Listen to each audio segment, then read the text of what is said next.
Captain Insano shows no mercy, no mercy, no mercy, no mercy, no mercy.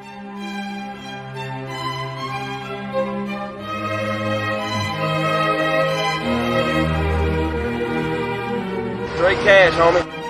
Yeah, it's gonna be a long day. It's gonna be a long day for your ass, boy.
What's up, everybody? Welcome back to the All Day Football Show. Week 9 in the NFL. I'm Ivan Vargas. I got my boy Marco Velasquez with me sporting his Titans gear as always. What's up, dude?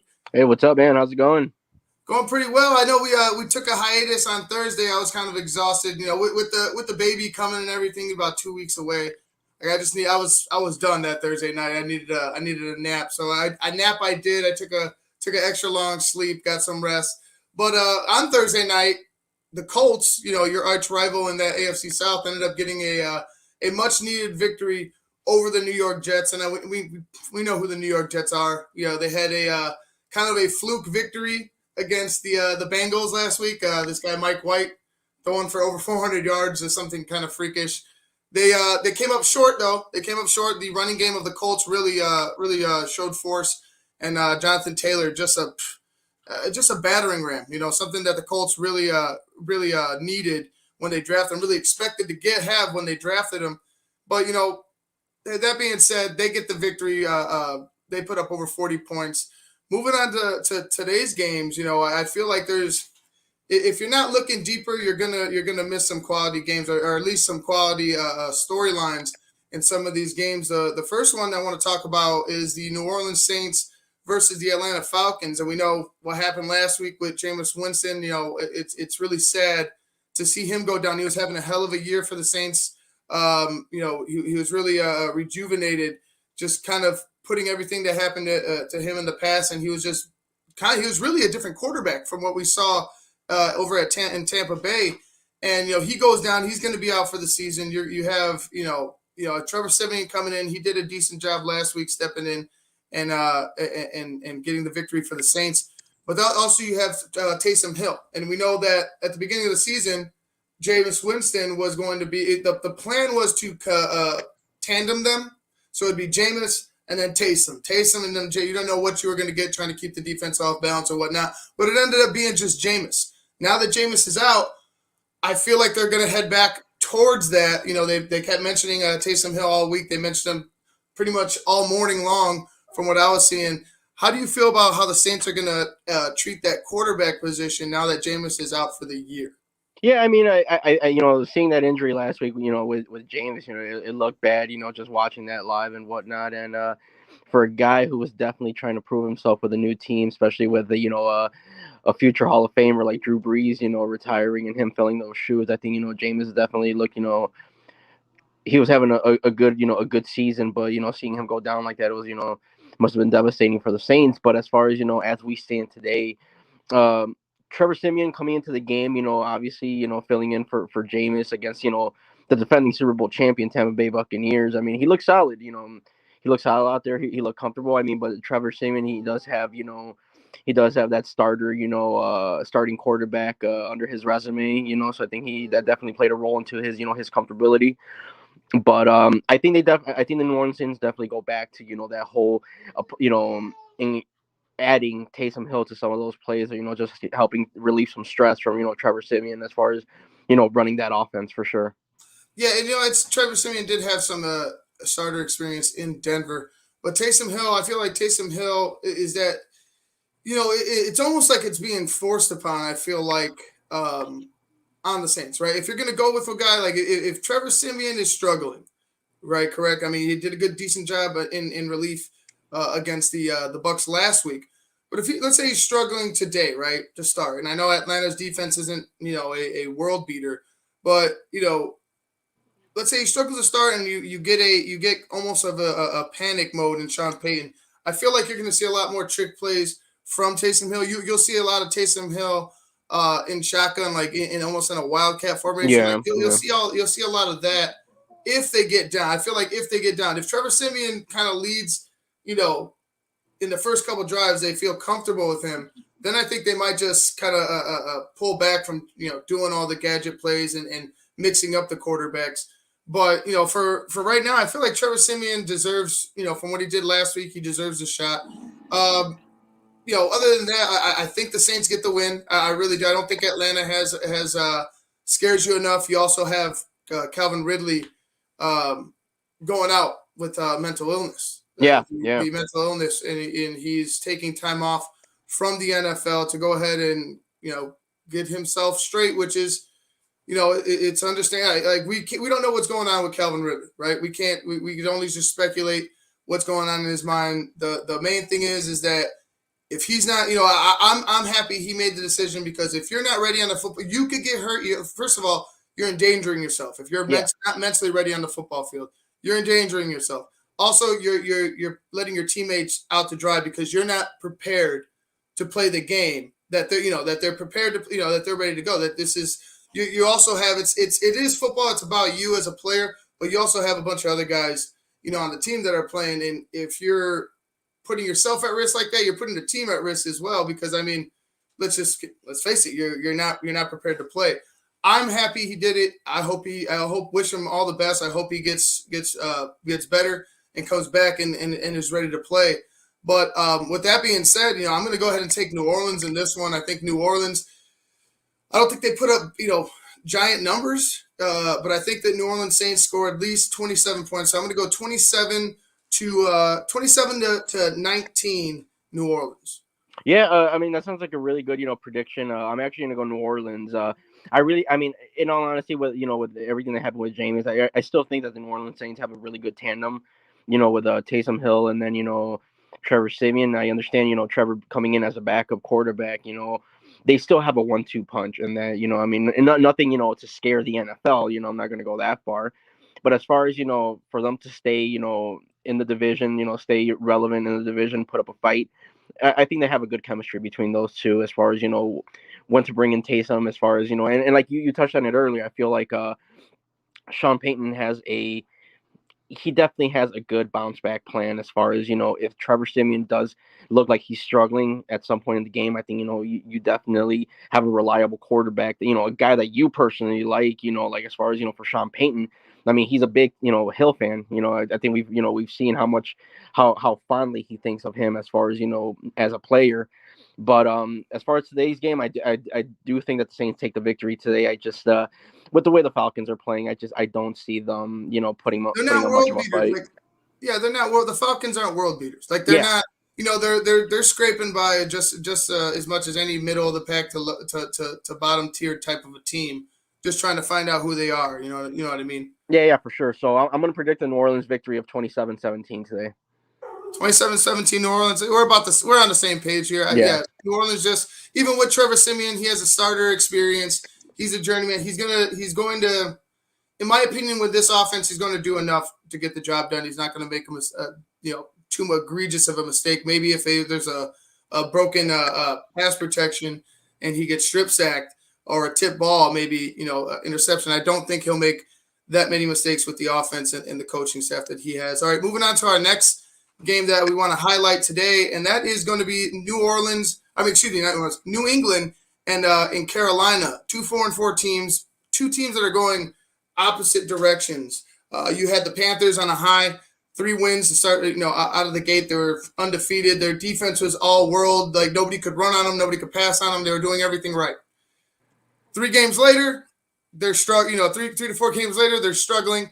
They don't know they don't know where they're at. They don't know what they're going to be what they're going to be going continuing on into the thick of the season. But New England, on the other hand, they looked really crappy to start the season. I think they were 1-3 in their first 4 games. So flipping it around and ending up 4-4 right here, right now, it's just a credit to Bill Belichick and how that defense is being run over there. If you look at Mac Jones has been doing the best out of any of the, like, by far, he's been doing the best out of any of the rookie quarterbacks, bar none. And that's because you have a coach like Bill Belichick right next to him, making sure that and honestly, repetition is key, because he got the reps over Cam Newton in the preseason. But you had the right coach, you got the right quarterback. You saw the system that he was in Alabama, you saw the coach that he had in Alabama. Then you go to Bill Belichick. It's almost like, and I'm not comparing Nick Saban to Bill Belichick as far as being an NFL coach. I'm just talking about the mentality that they have coaching that player, and that player's mentality dealing with the coach. So for me, I like the New England Patriots. I like where they're going. I had them making the playoffs this year. I didn't have them winning the division, but I had them sneaking into the playoffs this year as a wild card. And if this team has been putting up about 30 points per game in their last 4, I believe, and about holding teams to about 20. So if this team, could continue to find their rhythm on defense, continue to stay healthy, Mac Jones continues to progress, I look for the New England Patriots to be I wouldn't say a surprise, because you're kind of expecting them to be there. Even after Tom Brady, you're like, are they going to be there? Are they going to do it? I expect the New England Patriots to take a victory today. I expect the New England Patriots to really be a team to be reckoned with from here on out in the season. I'm going to go with New England 32, Carolina. Man, if they don't make mistakes, New England 32, Carolina 23. I'll say that. Okay. 32, Carolina 23. I think New England can, I think their defense, like I said, they're riding a high. They're starting to build momentum. I think their defense could go ahead and really lock down Carolina today, really piss Sam Darnold off and knock him off his mark. Yeah, and going to the New England, staying on the New England Patriots, I think with them, the game that really I think should have opened every fans' eyes to their potential and just exactly what it is that they were bringing to the table as the weeks progressed was even though it was a loss, but that game against the Tampa Bay Buccaneers, the big highlight, Tom Brady, making his return to New England, how's this matchup going to go? The Patriots, they put up a fight that game, and I think it definitely I think put Mac Jones on the on the spotlight as well, national televised game. And I think the Patriots are heading in the right direction. And like you mentioned earlier, Mac Jones is in a system where he goes from Nick Saban to Bill Belichick. What a coincidence! 2 great friends off the field. They kind of they have the same mentality. They one just prepped the other one for for the next level. Pretty much. He handed him off. It's just a handoff. I think it's the same type. Like, it's the same type of it's the same type of system, I guess, but the mentality is the same. Like how you respond, how you react as a quarterback to the head coach is almost the same. Like, you see the comfortability Mac Jones has week in and week out. Like, he has a smile on his face. Yeah. You know what I mean? Like, the guy he always seems to be up, always seems to be happy. It doesn't seem like Bill Belichick is terrorizing him. Like, you know what I mean? Like, it just looks like it works, man. And I think we definitely, I think we all kind of made that, made that assumption on draft day, when as it's almost like, was meant to be when Mac Jones was still on the board and it was the Patriots time to, make the pick. It was a Bill Belichick type of guy. And we're seeing that success right now with Mac Jones. I mean, am I going to go ahead and say that they're going to win the Super Bowl? Absolutely not. But what I am saying, though, is I think this team is going to be reckoned with. As in a couple of years, I'm talking maybe 2-3 years, we're going to see a New England Patriots team to Bill Belichick's liking. But as far as the game today, I do see the New England Patriots, taking a pretty hard fought victory today against the Panthers. Panthers, I just feel like they went from like you said, running on a high wave to now just you're looking at mediocrity right now on the field. I mean, there was a when they made that Stephon Gilmore trade, it looked like oh man, that defense looks vicious right now. But Carolina is just not really striking fear in anyone right now as of late. So I'm going to predict a Patriots victory. I'm actually going to predict 30-21 New England Patriots today. 30-21. It's it's hard. It's been hard for Carolina. I feel like the loss of McCaffrey is huge, but there's also been, the question of them, in their downfield presence, like how have they been, trying to attack that downfield. You had Samuels going to Washington, so now they had a receiver taken from them. I know they still got DJ Moore, but I just feel like they need more firepower. They need add a tight end in the offseason. Find some better protection. Obviously, I think protection is key. I still think Sam Darnold, he's shown enough to where you could believe in him for another year, right? Yeah. Let's go get him some more. Let's go get him some more talent. Let's go get him some more protection. Let's go figure it out. Keep building on the defense and go from there. I just think that they're outmatched right now. I just feel like they've been outmatched. They've been kind of shooting themselves in the foot. Carolina. Yeah. I don't know what's been going on with them, but we'll see. All right, guys. Moving on, we're going to go to one that's been one very intriguing matchup today: the Battle of Ohio in Cincinnati and Cleveland. The Bengals face the Browns. Bengals are 5-3, and the Browns are 4-4. The Bengals, an ugly loss last week, like I had mentioned, and also the Browns, an ugly loss last week. The Browns were driving to potentially take the lead in the win. They ended up fumbling the football. Or was it a fumble? Or was it a tip interception? I forget. I believe it was a fumble. But either way, they lost the game to the Steelers, 15-10. Two teams that had coming off of two tough losses in the same division, a divisional matchup, going to be a dogfight. I feel like this one's going to be won on the ground. You don't have Kareem Hunt. You do have Dearness Johnson and Nick Chubb. I feel like the Browns, with Baker Mayfield struggling and with he's playing hurt. Like, I mean, it's been it's been put out there. He's playing hurt. Even though he's playing hurt, not making excuses. When he wasn't playing hurt, he still wasn't meeting the potential that the Browns have sought, the way that they've marketed him to us as fans, marketed him to the Cleveland Browns fans. He just hasn't been meeting the bar. Now you have Odell Beckham being released from that team. There's a lot of question marks with this Cleveland Browns team, and they were on a high as well to start the season. Now they're sitting at 500 and 4-4. I like the way the Bengals are going. I still like the Browns. I still like the Browns in that division to keep pace with the Bengals and the Ravens. I just don't know if Baker Mayfield's the guy anymore. I don't know if he's the guy anymore. I don't know if he can protect the ball today. You got a Bengals defense that's been playing better. Last week was kind of a what the hell happened, kind of a week. But you got this Bengals defense that could really get after it, especially on the defensive line. They paid a lot of money in the offseason to get that defensive line some firepower. I look for them to be coming after Baker. I look for them to be coming after Baker all day long, similar to how they came after Justin Fields, the Browns did in that game against the Bears. But I look for the Bengals to do similar things to the Cleveland Browns. You don't have a deep threat that's very scary. You have a Jarvis Landry who's a good, solid receiver. He's a great receiver. Like, I wouldn't say great receiver, but he's a top tier receiver. He's in the upper half. Maybe just about that top tier. He's like a Allen Robinson, in my opinion. Yeah. He's an Allen Robinson type, in my opinion. So for me, you look at this struggling Browns team, and it's just like, how do they find a way to win this game? Two back-to-back division matchups. Last week they lose to the Steelers. This week they have the Bengals. Joe Burrow and Chase I forget his name. Jamar Chase. There's so many Chases now in the NFL. Chase, it's like Chase Claypool. There's so many other Chases, but yeah, Jamar Chase. What Joe Mixon's been doing.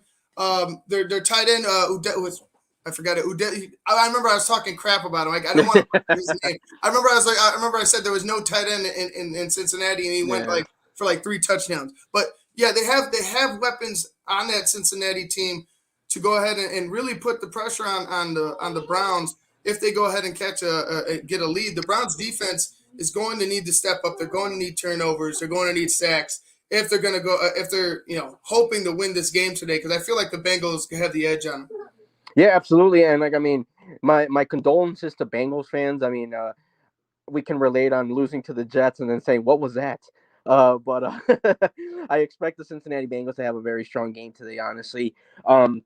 Staying on the subject of what you were talking about, Baker Mayfield, you know, as a football fan, I mean, you know, I can't. I want to say that, you know, when Baker was drafted by the Browns, you want to see him succeed because he looks like he wants to win. He's a passionate guy. I think he was the right fit for Cleveland. But as the seasons have progressed, I don't know. I can't make an assumption on Baker Mayfield anymore as far as what he's going to be able to accomplish with that Browns team, because it always seems like something goes wrong. Something always happens. I mean, when they acquired, you know, Jarvis Landry, when they got Odell, it was almost like they gave him the perfect offense. You know, you're stacked with weapons.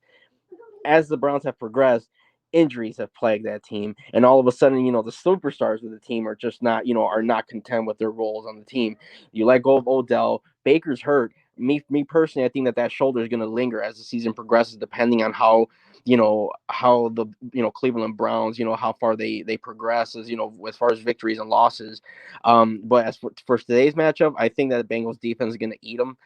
They know that Baker's struggling right now. I think that defense tries to come out strong, especially after that game against the New York Jets. And I'm predicting the Bengals victory. Honestly, you know, as you know, solid right now as the Cleveland Browns are on paper right now. I mean, they look like they're bringing, you know, something to the matchup. Last week's game against Pittsburgh, it was a really slow game to start off the first half of the game.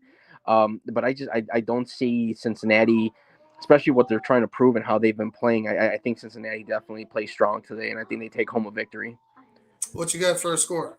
For a score, I'm going to predict 33 Bengals and Cleveland 24.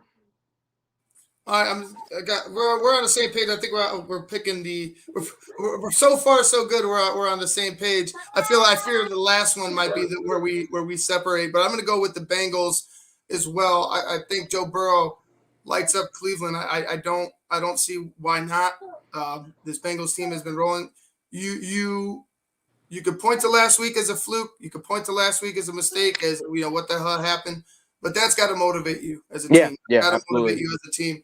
You have to, if you want to be there, you got to bounce back after shitty losses. Go back to go to the film room, see what the hell happened, figure it out, solve it on the practice field, and go ahead and try to get a victory here this week. That's what you have to do as a team in order to go ahead and beat these better teams and really cement yourself as one of the contenders this season. I feel like a bounce back game for the Bengals is a must.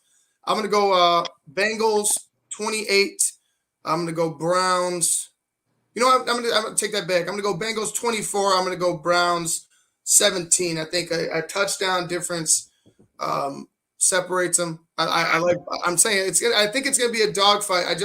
I think Cincinnati has more firepower on the Browns. I just don't trust that downfield attack of Cleveland. If they get down early, if they're not able to run the football on the Bengals, it might be a long day for the Cleveland Browns. So I'm going to stick with that one. 7-point difference in the game. Moving along, we're going to go ahead and talk about the Packers and the Chiefs real quick before we get to the nightcap, which is your game, the big game, Rams and Titans. Packers and Chiefs, you got the big news. Aaron Rodgers not going to be playing with COVID. You had 3 of his receivers were out last week with COVID. The big thing is Aaron lying, not telling not telling the media and the NFL and how the Packers have handled it. It's just a weird situation about what's going on. The NFL doesn't want to go ahead and take responsibility. They want to kind of deter it to the Packers. The Packers, I don't think, want to take responsibility at all. I don't think the Packers really give a crap, because if they were to go ahead and say something about Aaron, I think Aaron walks anyway. All right. Just a weird situation for Green Bay. I feel like there's going to be fines because rules weren't followed, but that's all that's going to happen is just fines. There's not going to be some Aaron Rodgers suspension. There's not going to be a kicking out for a year suspension. There might be a fine. Like I said, it's just going to be like a fine, a slap on the wrist for Aaron Rodgers. He's going to move on. The Packers are going to move on. They might get fined as well. But after this investigation is said and done, I just feel like it's going to be a nothing burger. They're going to continue to play because They all know it. He's not coming. He's either not coming back to the Green Bay Packers next year, or he's not coming back at all. You know what I mean? There's one or two things that are going to happen with Aaron Rodgers. And the NFL likes making money, and they make money by putting the best players out on the field to have the best matchups. And having Aaron Rodgers out on the football field benefits the NFL, tenfold. Absolutely. And I mean, with everything going on right now in Green Bay with Aaron Rodgers and the how the news unfolded as far as his vaccination status and all that. I think it's quite honestly, just based from what other NFL executives and other GMs are saying, it's a big double standard issue right now with the NFL, because I mean, as we were paying attention to the NFL, what was happening as far as when this became an issue, or when this became mandated in the league, and how many players were firmly against it, how many coaches quit or lost their job because they refused to follow the rule. They just they personally felt attacked. But now you have Aaron Rodgers here who lied about the whole situation.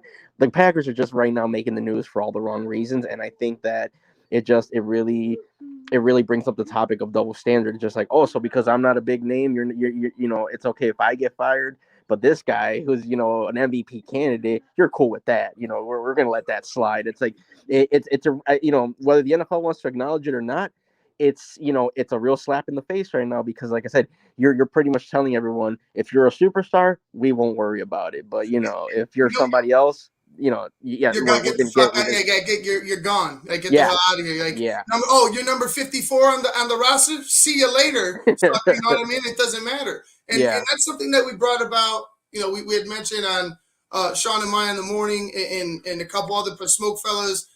So we mentioned on like pretty much every show is, what do you do when this situation arises, right? What do you do when it's a superstar, right? What do you do? They were making cuts. They were cutting people, and they make cuts every year in training camp. They make cuts, but you're talking about making cuts now based off of status. So it's not just talent. It's not talent alone. It's you also have to be, vaccinated. And it's like, okay, but what about that guy? Like, you're not. The NFL is not. The NFL. I don't look for the NFL to set examples anyway, because good examples at that. Their track record is not great.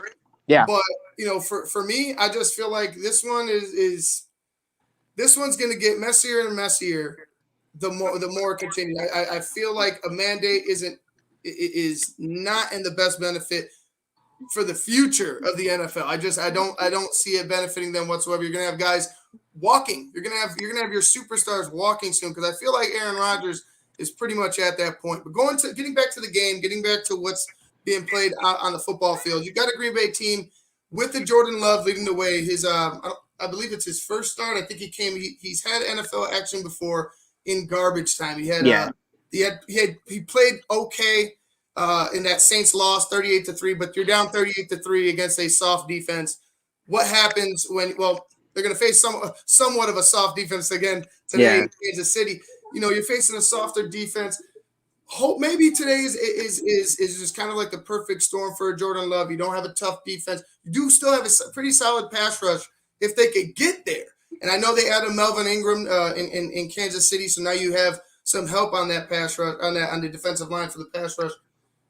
As far as Green Bay is concerned, last week's game plan, perfection. Yeah, perfection. AJ Dillon, Aaron Jones, run them, and then work off of that. Work off your short passing game, quick slants. Work that. They ran that to perfection. I think they could just run directly down Kansas City's throat, similar to how the Titans did them. I feel that's the game plan to start. You give your young rookie quarterback some breathing room. You allow your two horses at running back to get going, to get lathered up, to get some yards, get them ready to go for the rest of the game.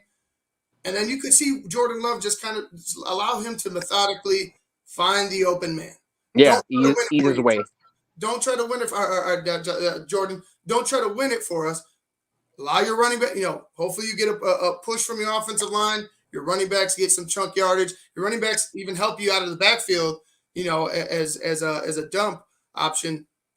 I feel like that game plan will give it would be a Green Bay victory, 32 to 24, and I'm only saying 24 because I feel like even you have the offense, you have the quarterback in Mahomes to keep you in the game, but you saw what happens when you get Mahomes running out of the pocket. Yeah, absolutely.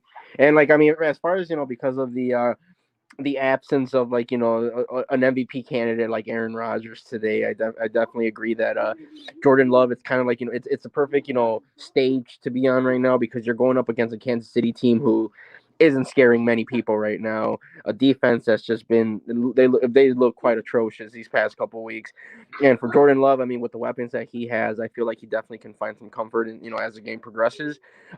He's in a very in lucky shoes right now, where he has a great running game right now that's gonna be playing in back of him. Some great receivers.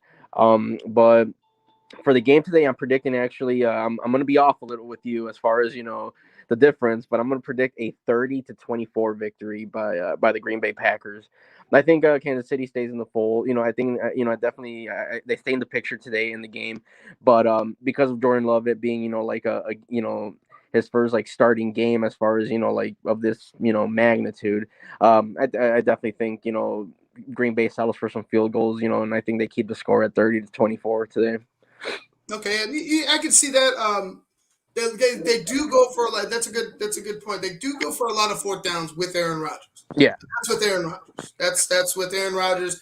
Aaron Rodgers can they could give him the call. He's still going to go ahead, manipulate the call as he sees fit. That's with Aaron Rodgers. But yeah. I agree with you. I agree with you. There could be a couple touchdowns left on the field, just because we can't just trust a kid to go ahead and recognize a defense like Aaron does, and make sure in fully trust that he's going to be able to in a live situation to check into the right play and get you the touchdowns that Aaron Rodgers does. So it seems so many times on fourth down he'll get you a big chunk play or a touchdown. Yeah. He's not there today. They'll be with Jordan Love. Maybe they find their guy, but I'm hoping that they don't. me as a Bears fan, I hope it's a big loss. Absolutely. By the Green Bay Packers. But honestly, my head tells me it's going to be Green Bay regardless. Just the way that Kansas City's defense has been playing so far this year. You and I have both seen it. It doesn't make sense that they all of a sudden become these world beaters. What I mean, in 1 week. Let's go ahead and get to the last game. We actually I forgot to mention there is a good one in Minnesota and Baltimore. It's going to be a great game. Yeah, it's going to be a great game. I'm going to just pick Baltimore. We don't have to do a score. I don't know. You got Minnesota or Baltimore? I'm going to take I think Minnesota pulls off an upset today, so I'm going to take the Vikings. Okay, you got the Vikings. I got the Ravens. The last game of that we wanted to talk to, the Sunday night game, the big game, your game. 7-1 Rams against the 6-2 Titans. The big news of the week, the big news of the Titans season, Derrick Henry goes down. And I was in shock. I was like, damn. It was kind of upsetting, because of the way the Titans have been playing, the way that he's been running. It's how big what he means to that team. Absolutely. And that offense. What he means to that team and that offense. Just the biggest blow you could imagine to a 6-2 team, but they still have to play the games, and they are 6-2, and they are leading the division. We mentioned the Colts and how they're on the rise. They're still trying to keep pace. You got a big win against them last week. So to go ahead and really take a stranglehold control in that division. But with the Derrick Henry out, what's going to happen with this Titans team? I know you went and signed Adrian Peterson to the practice squad. Who knows when he's going to, if he'll see action. You have Jeremy Nichols, who I feel like is a solid back. He's not Derrick Henry by any means, but if you could work to his skill set, I feel like he could be a solid back for you, especially in the passing game. It comes down to Ryan Tannehill and those two receivers and the tight ends, right? It comes down to those two receivers that you went out and got, or the one receiver you went out and got in Julio, and the receiver that you were looking to be your number one, your ace, AJ Brown. And that's what's going to have to lead him the rest of the way. I feel like Ryan Tannehill has earned the trust of that team to be allowed to lead it. Absolutely. And for any Titans fan, I think, my number one question was right off the top is, or my number one concern, I should say, right off the top was, how do you replace 2,000 plus yards? for the team. I mean, Derrick Henry, being like, currently the best back in the league. How do you replace a man who last season rushed for more than 2,000 yards, who was looking to break even more records this season with the way he's running the ball? You're taking that out of the picture, and you're also taking away, some of the play action that Tennessee's been known for. The Derrick Henry factor. How he just completely, like stretches out defenses anytime that he's on the field. So, for a Titans fan, you have to, I mean, it's easy to be, worried, concerned, obviously, just because of everything everything that's been lost, with a player like Derrick Henry. But now I think, as a fan, you get to see, I think Ryan Tannehill gets to answer the bell as far as, all the doubters that have been, that have been against Tennessee as far as, number one thing about Ryan Tannehill that they say is like, well, Derrick Henry, Ryan Tannehill would just look like Miami Dolphins. Ryan Tannehill, he wouldn't be a nobody. So I mean, I think as a fan, you definitely get to see him shine now. Signing Adrian Peterson, obviously, 36-year-old back. Everybody. I mean, he's a lot older in age, but I mean, honestly, Adrian Peterson still ran for 604 yards last season as a backup running back. So I mean, you're still not replacing Derrick Henry fully, but it's a nice pillow to fall back on. Having AP in the backfield. So it's definitely comfortable, signing Adrian Peterson, but Tennessee's definitely gonna have to, they're gonna have to answer the bell the rest of the season without Derrick Henry, just to show what kind of team they are. Yeah, and it's been the defense for them. For me, the surprise has been their defense in the past couple games. I want to say 3 to 4 games. Yeah. It's that Buffalo game. Ever since that Buffalo game where they had Josh Allen running sideline to sideline, scrambling for his life, I feel like this Tennessee Titans defense has found something. I feel like they need to step up. They need to go ahead and generate some more turnovers. They really need to, and it looks like the Cincinnati Bengals are driving another pass. There was two deep passes, one to T. Higgins down the left sideline and another one to Jamar Chase. Now you have an end around to Jamar Chase that's going to go nowhere.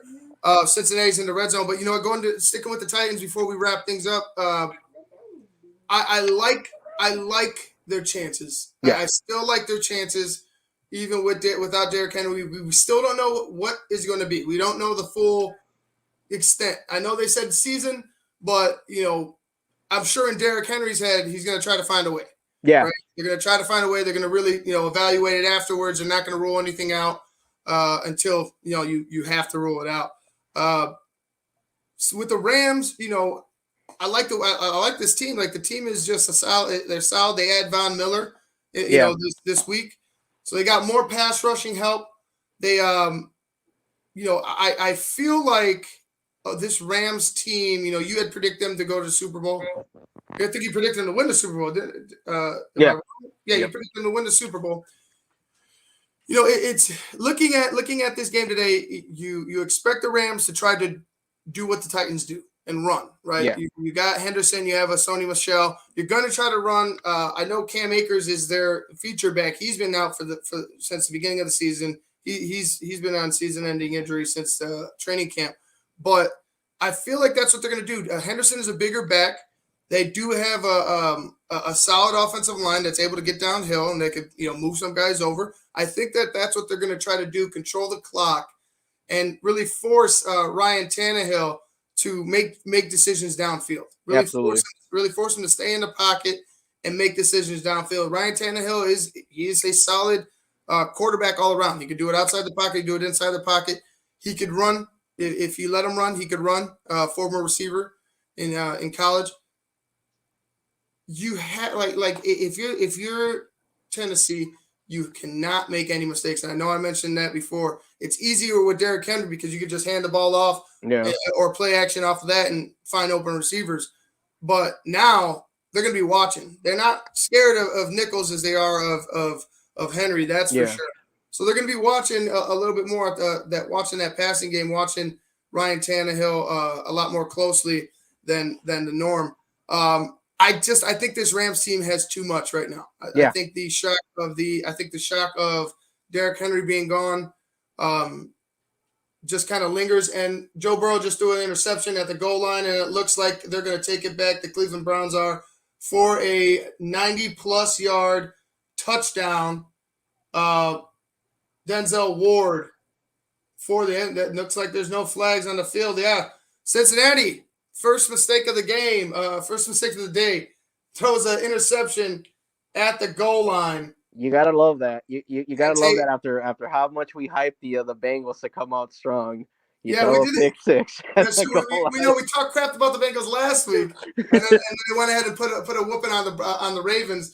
Now we're over here talking the Bengals up, and it's just a bad pass. I don't think he saw Denzel Ward whatsoever.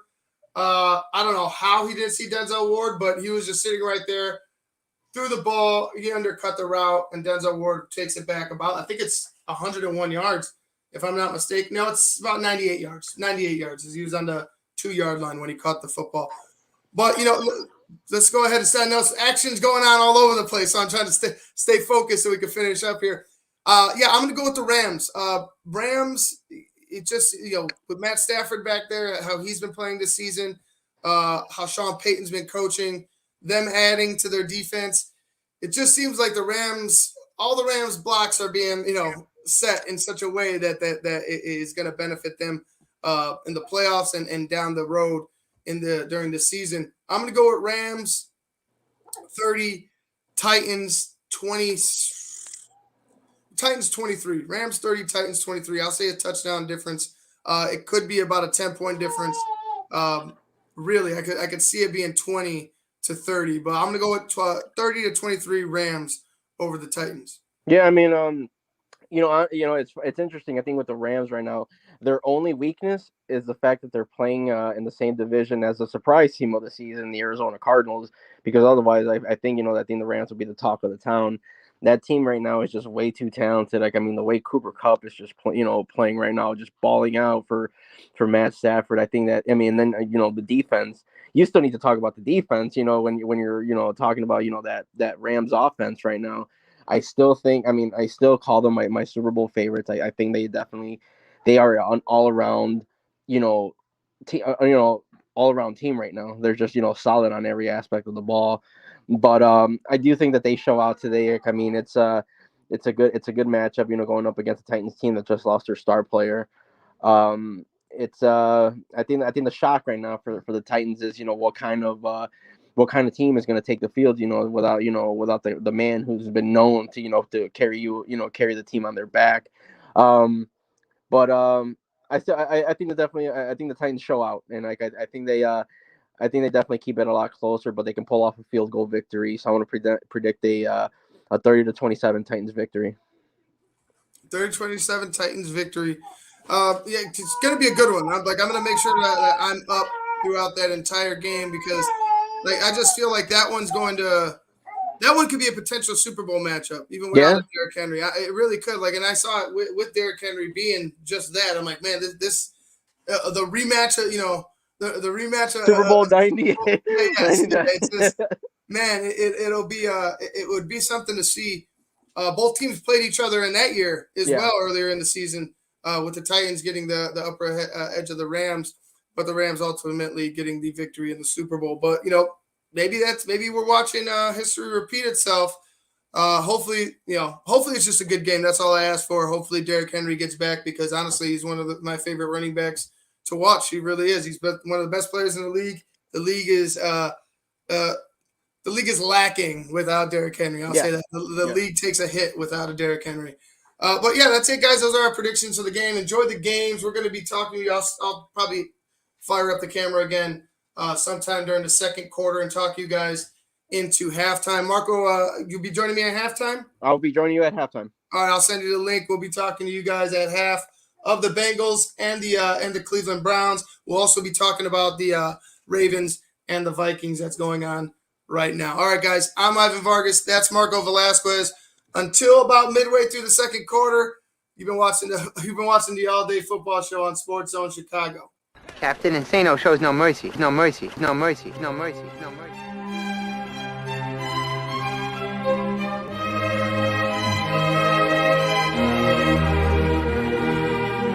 Straight cash, homie.